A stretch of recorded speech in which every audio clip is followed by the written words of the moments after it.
Hello guys, मैं study recovery channel पर दिनेश को आपका हार्दिक स्वागत करता हूँ। आज हम पढ़ने वाले हैं सैयद वंश। देखो, दिल्ली सल्तनत में हमने पहले गुलाम वंश, खिलजी वंश, तुगलक वंश और हम कवर करने वाले हैं सैयद वंश के बारे में। देखो, सैयद वंश की स्थापना होती है 1414 से 1451 तक। इसकी स्थापना करता है खिचगांव 1414 से 1421 तक। देखो, खिचगांव से पढ़ने से पहले हम तुगलक वंश के बारे में पढ़ेंगे। तुगलक वंश के बारे में जान लेते हैं कि कैसे इसका विखंडन हुआ, कैसे कैसे तुगलक वंश से गद्दीर राजगद्दी सैयद वंश के हाथों में आई थी। तो स्टार्ट करते हैं। देखो, सैयद वंश की स्थापना होती है 1414 से 1451 तक और यह करता है खिचगांव करता है 1414 से 1421 तक। देखो, मोहम्मद बिन तुगलक के बारे में ओवरव्यू कर लेते हैं वैसे कि कैसे इसका विखंडन हुआ। देखो, इसके शासक काल में आरंभ हुई दिल्ली सल्तनत के विखंडन की प्रक्रिया उसके मृत्यु तक चलती रही, उसके मृत्यु के पश्चात भी चलती रही।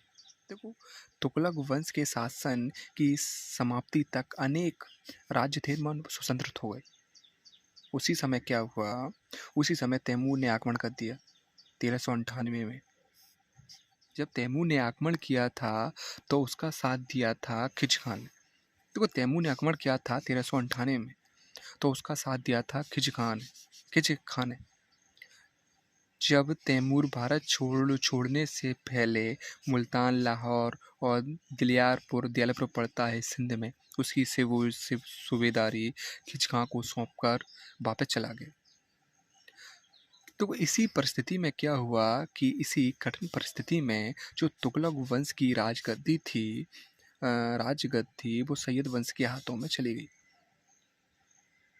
सैयद स्वयं को इस्लाम के संस्थापक या पैगंबर मोहम्मद साहब के वंशज मानते थे और सैयद वंश की स्थापना करता है खिचगांव।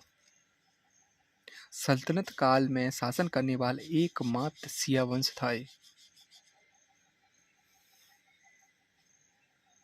वे अपने शासक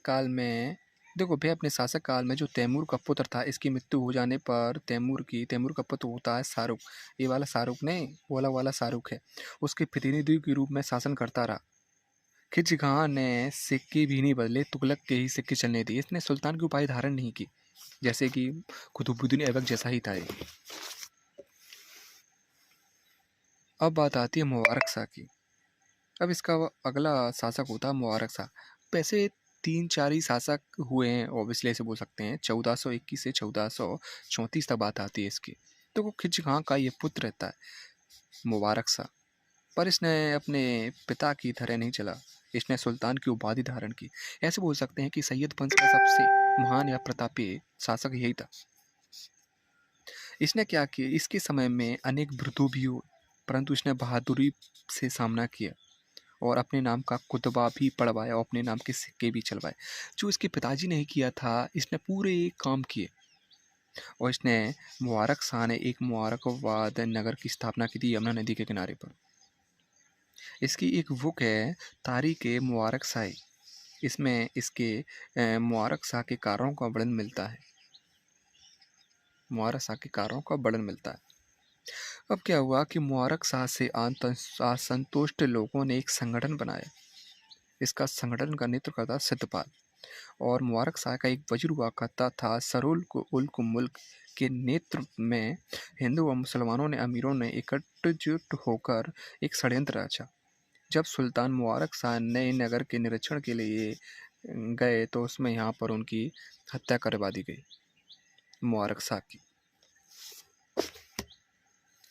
अब अगला शासक बनता है मोहम्मद शाह।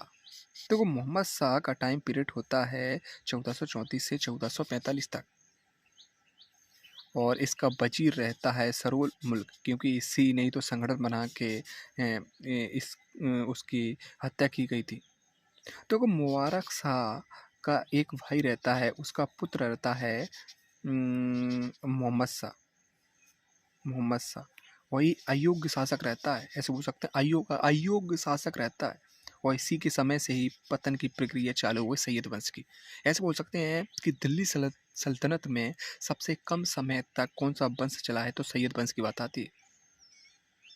देखो, इसी ने ही तो इसे राजा बनाया था। एकदम थोड़ी राजा खुद बन सकता है, क्योंकि वज़ीर वो संपूर्ण शक्तियाँ तो अपने पास ही रखे हुए है। तो इसने क्या किया कि मोहम्मद शाह ने खां ने जहाँ की उपाधि दी किसको? वज़ीर को। देखो और भी इसके साथी थे जो षड्यंत्र रचा था मुबारक शाह को मारने के लिए, तो उनको भी मोहम्मद शाह के द्वारा वज़ीर ने इनको भी उपाधियाँ दिलवाई। जैसे बोल सकते हैं कि हत्यारों में और भी शामिल, जैसे बोल सकते हैं मीरान सद्र को भी उपाधि उपाधि थी। अब देखो क्या होता है, जो मोहम्मद शाह होता है, देखो एक आदमी था, एक मतलब एक वफादार, एक बोल सकते हैं कि देखो इसमें तो ये षड्यंत्र रच के उसको राजा बना देता, मतलब कि उसकी हत्या कर देता है। अब आता है एक वफादार आदमी होता है कमाल उल्क मुल्क, जो कि पहले राजा हुआ करते थे, उससे पहले उनका वफादार हुआ करता था। मतलब ऐसे बोल सकते हैं एक तो वफादार होता है हर राज्य घराने में, पर इसको बदला लेने की बहुत ही ज़्यादा वो थी, मतलब बदला लेना चाह रहा था। जैसे ही मोहम्मद शाह को पता, इसको भी मज़ा नहीं आ रहा था कठपुतली राजा बनने में, ऐसे ही इसको पता चला कि ये बदला लेने के लिए उतावला हो रहा है, तो ये इससे मिल जाता है। मुबारक शाह उनको बुलाता है वज़ीर को, सरोल को मुल्क को, तो यहाँ ये दोनों मिलके उसकी हत्या कर देते हैं, सरोल मुल्क की इसकी हत्या कर देते हैं। ये तो हो गई आंतरिक बात हो गई। अब बाहरी बात मतलब कि जो बाहर क्या चल रहा है, ये तो आंतरिक मतलब कि ये तो राज्य वाली बात हो गई, अंदर वाली बात हो गई। अब बाहर क्या चल रहा है, तो दिल्ली से बाहर भी तो बहुत सारी वो हो सकती है ना। अब क्या होता है, इसी बीच पता चलता है कि जौनपुर का एक राजा हुआ करता था इब्राहिम सरकी, ने सल्तनत के पूर्व भाग पर आक्रमण कर दिया, पूर्व भाग पर आक्रमण कर दिया। और इसी बीच क्या हुआ कि मालवा के जो महमूद खिलजी था, उसने भी दिल्ली पर आक्रमण करने की योजना बना दी और वहाँ से चल पड़ा मालवा से। अब भाई ये तो डर गया, क्योंकि तो अयूब शासक थे मोहम्मद शाह।